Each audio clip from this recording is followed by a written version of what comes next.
Maring itinanggi ng ating embahador sa bansang Kuwait, si Shulan Primavera, ang paratang ng pangmomolestya sa kanyang kasambahay. Pero ang kasambahay naninindigan na 3 beses pa nga raw yung nangyari. Nakatutok si Sandra Aguinaldo.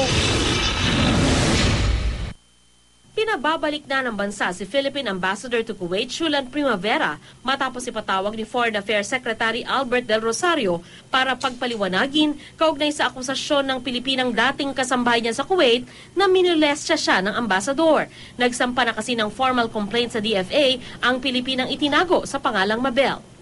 Pero paglilinaw ng DFA, hindi pa raw iimbestigahan si Primavera dahil wala pang basbas si Pangulong Noynoy Aquino para masimulan ito.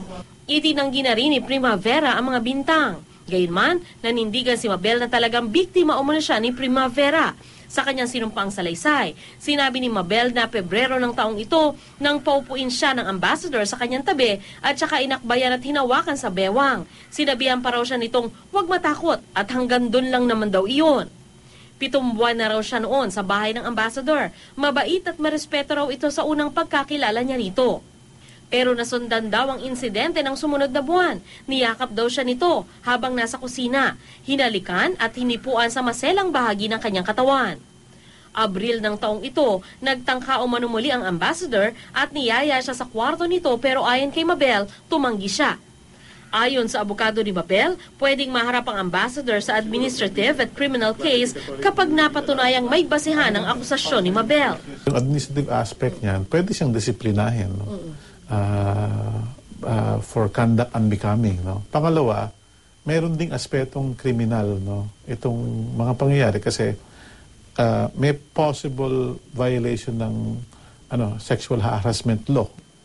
Ayon kay Robles, si Mabel ay tumakas sa kanyang dating amo dahil sa hindi magandang pagtrato. Humingi siya ng tulong sa OWA office sa Kuwait at kalaunay natanggap bilang kasambahay ng ambasador. May possible illegal trafficking component dito. No? Kasi nirecruit siya na walang karampatang papeles at pinasweldo ng malaking kababaan sa inaalaw ng ating batas. No? Suportado rin umano ng isa pang kasamahan ni Mabel ang bahagi ng salaysay nito. Sinubukan namin kunan ng pahayag si Primavera at nagsabi itong hindi totoo ang paratang sa kanya. Sandra Aguinaldo, Nakatutok, 24 Oras.